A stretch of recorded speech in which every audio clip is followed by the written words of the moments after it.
जब लोग आपकी नकल करने लगे तो समझ लेना चाहिए कि आप ज़िंदगी में सफल हो रहे हैं।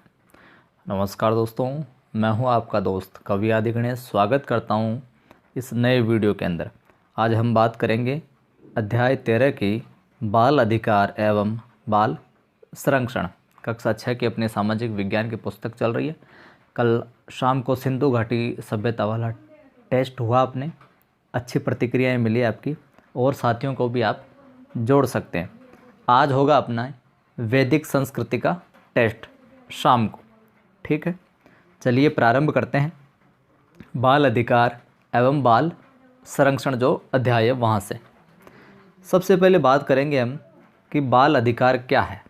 तो बाल अधिकार संरक्षण आयोग कानून 2005 के अनुसार बाल अधिकार में बालक बालिकाओं के वे समस्त अधिकार शामिल हैं। कौन कौन से?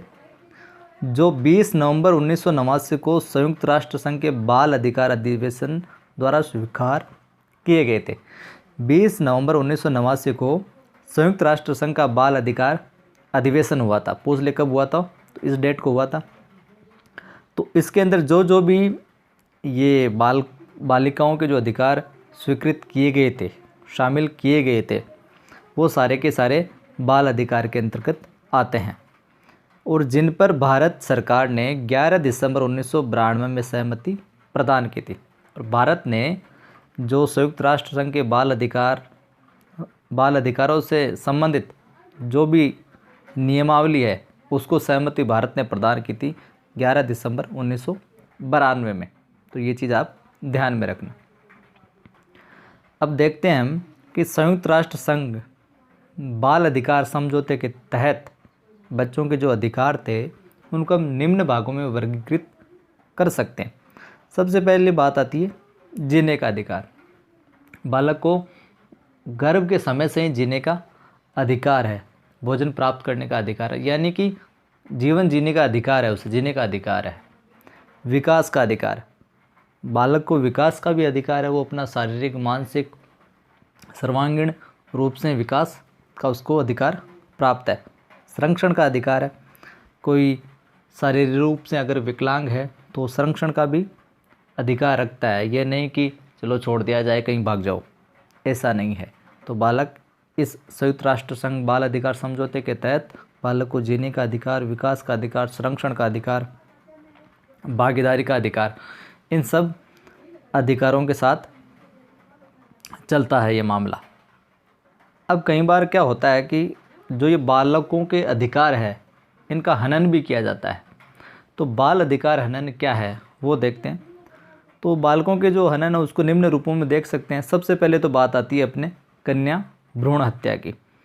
इससे भी बालकों का जो अधिकार उसका हनन होता है। तो सरकार, उन्होंने तो बोल दिया जीने का अधिकार, लेकिन यहाँ पर कन्या भ्रूण हत्या कोई कर रहा है तो उनकी ज़िंदगी छीन ही रहा है, तो ये एक बाल अधिकार का हनन ही हो गया। तो कन्या भ्रूण हत्या सरकार द्वारा इसकी रोकथाम हेतु पीसी एंड पीएनडीटी कानून 1994 के तहत बनाया गया है, जो दोषियों के विरुद्ध कार्रवाई करता है या इस कानून के अंतर्गत कार्रवाई की जाती है। तो आप इस कानून को ज़रूर ध्यान में रखें। भारत सरकार ने बालिकाओं के संरक्षण हेतु बेटी बचाओ बेटी पढ़ाओ ये अभियान भी संचालित कर रखा है। बाल अधिकारों के हनन में जो दूसरा देखें हम, तो बाल विवाह एक कारक है। बाल विवाह की जो समस्या है बचपन में कर दिया जाता है, उनको फिर कई समस्याओं का सामना करना पड़ता है। शारीरिक रूप से, मानसिक रूप से प्रताड़नाएं मिलती है। तो इसकी रोकथाम हेतु बाल विवाह प्रतिषेध अधिनियम 2006 का क्रियान्वयन किया जा रहा है, ठीक है। तीसरा आता है बाल श्रम। बाल श्रम अधिनियम निषेध एवं नियमन 1986। इसके तहत भी अगर कोई बालकों से श्रम करवाता है तो कार्रवाई की जाती है। इसके अलावा हम बात करें तो एक और बना रखा है किशोर न्याय अधिनियम 2000।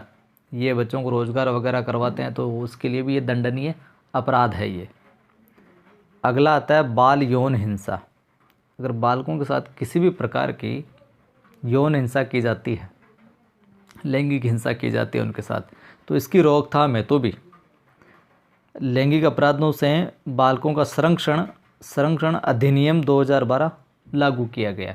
इसके तहत उनको संरक्षण मिलता है और अपराधियों को सज़ा मिलती है। बाल तस्करी, कई बच्चों को उठा लेते हैं और फिर उनको भीख मंगवाते हैं या और कहीं इधर उधर बेच देते हैं, तो ये भी बाल अधिकारों के हनन के अंतर्गत आता है और इसके खिलाफ भी सज़ा मुकर्रर की जाती है, अपराधी को दंड मिलता है।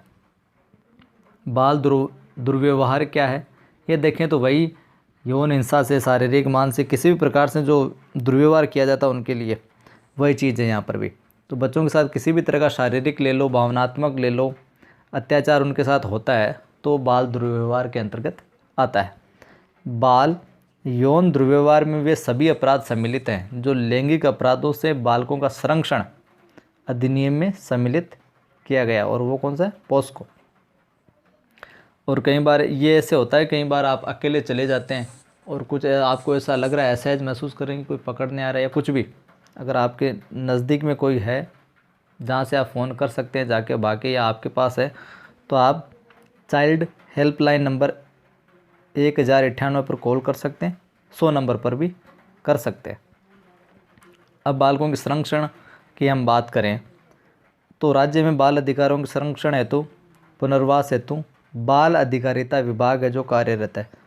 प्रश्न पूछा जा सकता है कि राज्य में बाल अधिकारों के संरक्षण एवं पुनर्वास हेतु कौन सा विभाग कार्यरत है, तो वो है बाल अधिकारिता विभाग है जो कार्यरत है।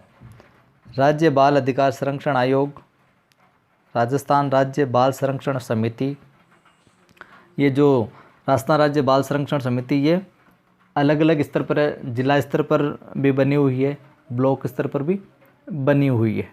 तो ये सारी की सारी चीज़ें आज इस पार्ट में हमने देखी।